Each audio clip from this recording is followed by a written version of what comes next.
నిజంగా ఇంత చక్కటి కార్యక్రమం ఏర్పాటు చేయడం వెనక ఎంత కష్టం ఉంటుందో, దీనికోసం ఒక వారం రోజుల నుంచి వీళ్ళు ఎంత స్ట్రాటజీగా ముందుకు వెళ్తున్నారో చూస్తుంటే ఆశ్చర్యంగా ఉంది. చాలా చక్కగా దారి పొడుగున జనసేన జెండాలతో రెపరెపలాడుతూ ఉంటే ఆనందంగా అనిపించింది. ముఖ్యంగా మీ అందరూ ఇలాగే ఏకతాటిపైకి వచ్చి జనసేన పార్టీ టీడీపీ కూటమిని 2024 గెలిపించి పవన్ కళ్యాణ్ గారికి గిఫ్ట్ గా ఇవ్వాలని మనస్ఫూర్తిగా కోరుకుంటాను.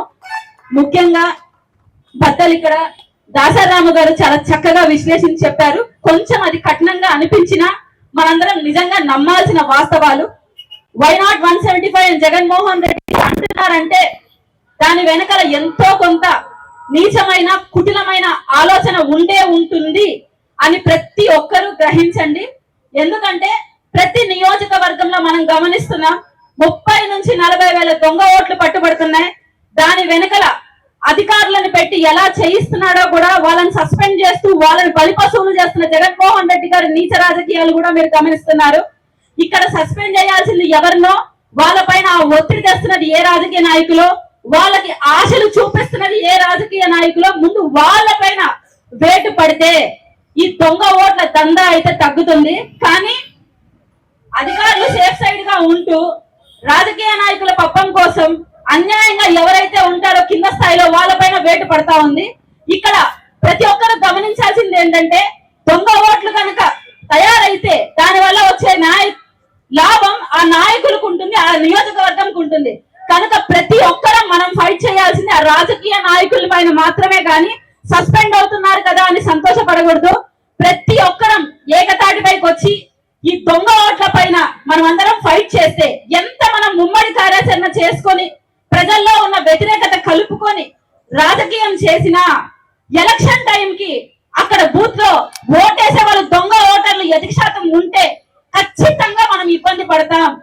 ప్రతి ఒక్కరూ ఈ మాటను ఆలోచించి దొంగ ఓట్లను అరికట్టే విధంగా మీ స్థాయికి మీరు పోరాడాలని ప్రతి ఒక్కరు మీ ఓటుని గమనించుకుంటూ ఒకసారి ఎన్రోల్ చేసుకున్నాము, మన ఓటు ఉందా లేదా అని ప్రతి ఒక్కరు వారానికి ఒకసారి గమనించుకోవాలని మనస్ఫూర్తిగా వినపం తెలియజేస్తూ, మరొక విషయం ఏంటంటే జగన్మోహన్ రెడ్డి గారు తలనమిరి ముద్దులు పెట్టి ఎలాంటి హామీలు అయితే ఇచ్చారో వాటిని తుంగలో తొక్కి ప్రజలకు అన్యాయం చేశారన్న విషయం ప్రతి ఒక్క వర్గానికి, ప్రతి ఒక్క సామాజిక స్పృహలో ఉన్న ప్రతి ఒక్కరికి అర్థమవుతోంది. ఈ రోజు ఏ వ్యక్తి కూడా జగన్మోహన్ రెడ్డి గారి పరిపాలనలో సంతోషంగా లేరని జగన్మోహన్ రెడ్డి గారికి ఆయన కార్యవర్గానికి కూడా తెలుసు.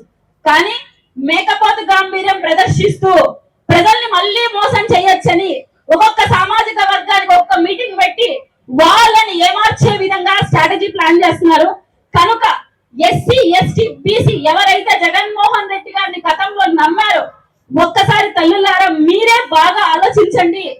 మీ నెత్తిన చెయ్యి పెట్టి నిమిన జగన్మోహన్ రెడ్డి మిమ్మల్ని ఓట్ బ్యాంక్ గా చూసి ఎలాంటి రాజకీయం చేశారో, మీకు అరాచకాలు జరుగుతూ అన్యాయాలు జరుగుతూ మీ బిడ్డల పైన అఘాయిత్యాలకు పాల్పడుతూ ఉన్నా అత్యధికంగా క్రైమ్ రేట్ లో బలైపోతున్న వాళ్ళు ఎస్సీ ఎస్టీలు ఎక్కువగా ఉన్నా జగన్మోహన్ రెడ్డి గారు నిమ్మకు నీరెత్తినట్టు ఉంటూ అరాకొరా జరుగుతున్నాయని మాట్లాడిన మాటలు మర్చిపోకండి.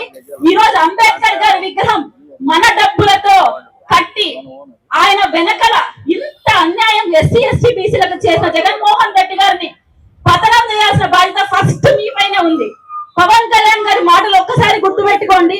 కాపు సామాజిక వర్గం ఎక్కువ ఉన్నా పెద్దన్న పాత్ర పోషిస్తూ అన్ని కులాలను కలుపుకొని సమన్యాయం చేయమన్నాడు.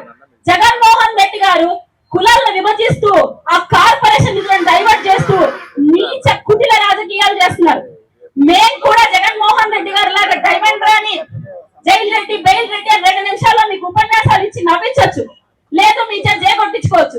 కానీ మిమ్మల్ని ఆలోచింపజేసేలాగా ఈసారి ప్రతి ఒక్క ఓటరు భాగస్వాములై చక్కటి పరిపాలన అందుకోవాలని ఆకాంక్షిస్తున్నాం. కాబట్టి మీకు కనువిప్పు కలిగించేలాగా పవన్ కళ్యాణ్ గారు కావచ్చు, చంద్రబాబు నాయుడు గారు కావచ్చు, ప్రతి ప్రసంగాన్ని మీకు అర్థమయ్యే విధంగా చెప్తున్నారు.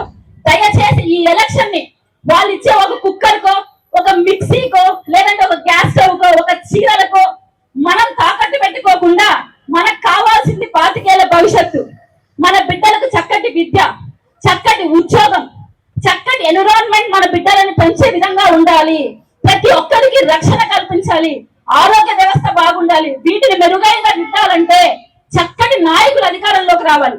ఈ విషయం మీరందరూ గమనించి మీ ఓటుని చక్కటి ప్రభుత్వానికి వేసి మంచి ప్రభుత్వాన్ని అధికారంలోకి తెచ్చుకొని సుభిక్షంగా